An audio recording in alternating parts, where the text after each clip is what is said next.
नमस्कार दोस्तों, मैं आपका दोस्त जयप्रकाश। स्वागत है आप सभी का हमारे यूट्यूब चैनल पर। नए वीडियो के साथ मैं फिर से आपकी सेवा में हाजिर हूं। तो चलिए दोस्तों, आज की इस वीडियो में हम चर्चा करने वाले हैं गुलमोहर के ऊपर। जी हाँ दोस्तों, जैसा कि आप देख रहे हैं ये गुलमोहर का पेड़ है और इस गुलमोहर को देखा जाए तो ये दो प्रकार के होते हैं, जैसे कि एक लाल पुष्प वाला और दूसरा पीले पुष्प वाला। भारतवर्ष में इसे सभी जगहों पर ये देखा जाता है। गांव से लेकर शहरों में, सड़कों के किनारे और बाग बगीचों में ये अक्सर दिख जाते हैं।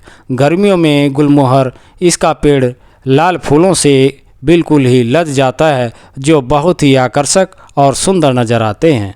आयुर्वेद ग्रंथों में इसका वर्णन प्राप्त होता है और व्याधियों में इसका प्रयोग किया जाता है। तो आइए जानते हैं इसके कुछ गुणधर्मों के बारे में।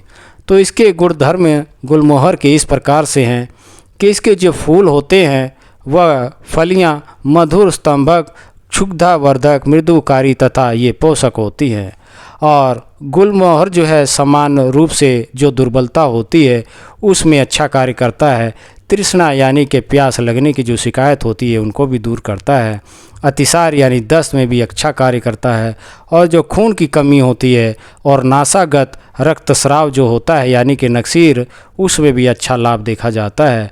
और महिलाओं में श्वेत प्रदर और कईयों में कामला की जो शिकायत होती है यानी कि पीलिए की, और अरुचि यानी किसी के भी खाने में मन की इच्छा ना होना, और मधुमेह में भी ये काफ़ी फ़ायदा करता है। तो कुछ व्याधियों में अगर इसकी बात करें तो सबसे पहले हम जो है कि महिलाओं के विषय में बात करना चाहेंगे कि कुछ महिलाएं होती हैं जो कि मासिक धर्म की कमी के कारण कई महिलाओं को रुक रुक कर जो है ब्लीडिंग होने से बहुत कष्ट होता है। तो उसमें जो है 2 से 4 ग्राम गुलमोहर के जो फूल होते हैं उनका चूर्ण बनाकर और शहद के साथ इसका सेवन करने से आर्तविकारों को यानी जो मासिक धर्म की जो गड़बड़ी होती है उनमें काफ़ी लाभ मिलता है। तो आइए दोस्तों चर्चा करते हैं कुछ और व्याधियों के विषय में। तो अतिसार में जो है यानी दस्त में इसके 1-2 ग्राम छाल लेकर के इसका चूर्ण कर उसे जो है आप उसमें फूल भी मिला करके उसका चूर्ण कर लें और इनका सेवन आप करते हैं तो उससे जो दस्त होता है उसमें काफ़ी आराम मिलता है। साथ ही जो तृष्णा होती है यानी प्यास लगने की शिकायत वह भी दूर हो जाती है। साथ ही जो अरुचि, खाने पीने की जो इच्छा नहीं होती उसमें भी आराम मिलता है। तो चलिए दोस्तों अब बात करते हैं मुख के रोगों के विषय में। जैसे कि पेट की गर्मी की वजह से अगर हमारे जो मुंह में छाले पड़ जाते हैं तो उसमें आप इसका प्रयोग इस प्रकार से करें कि आप जो है पीले गुलमोहर की छाल लेकर उसका आप चूर्ण बना लें, और चूर्ण बनाने के बाद में आप उसमें शहद मिलाकर और उसे मुख पर छिड़कते हैं पूरे मुंह में उन छालों पर, तो छाले वगैरह जो मुख का पकना होता है वह सब सही हो जाते हैं। तो चलिए दोस्तों आगे बढ़ते हुए अब बात करते हैं अर्श के विषय में, जिसे बवासीर कहा जाता है। तो इसमें जो है आप पीले गुलमोहर के पत्तों को लेकर और दूध के साथ इनको पीसकर उनका जो लेप करते हैं तो उससे जो है अर्श में बहुत ही लाभ मिलता है।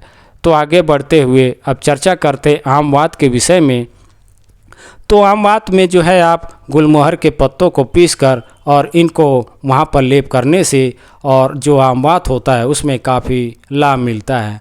आम वात यानी कि जो जोड़ों के दर्द होते हैं उन पर काफ़ी आराम मिलता है और सूजन बैठती है। तो चलिए दोस्तों अब चर्चा करते हैं कुछ और व्याधियों के विषय में। जैसे कि विसर्प हुआ, तो विसर्प में जो है आप पीले गुलमोहर के पत्तों को लेकर उन्हें जो है दूध के साथ आप पीसकर और इसे जो है विसर्प पर लेप करते हैं तो उससे काफ़ी आराम मिलता है।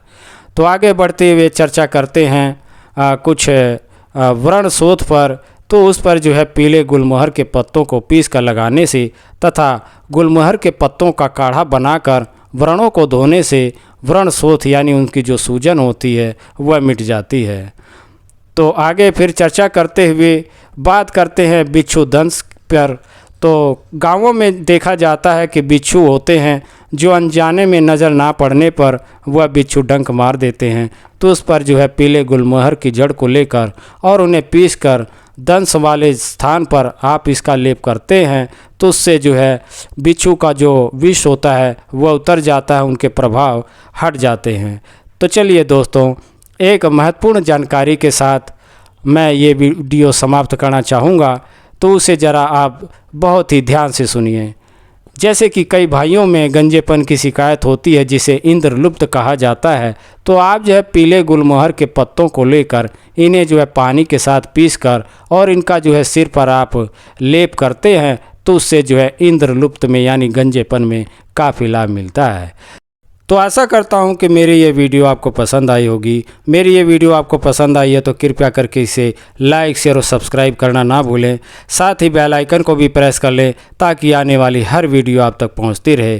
तो आपके स्वास्थ्य की कामना के साथ अब मैं आपसे विदा चाहूँगा। नमस्कार, जय हिंद, जय भारत।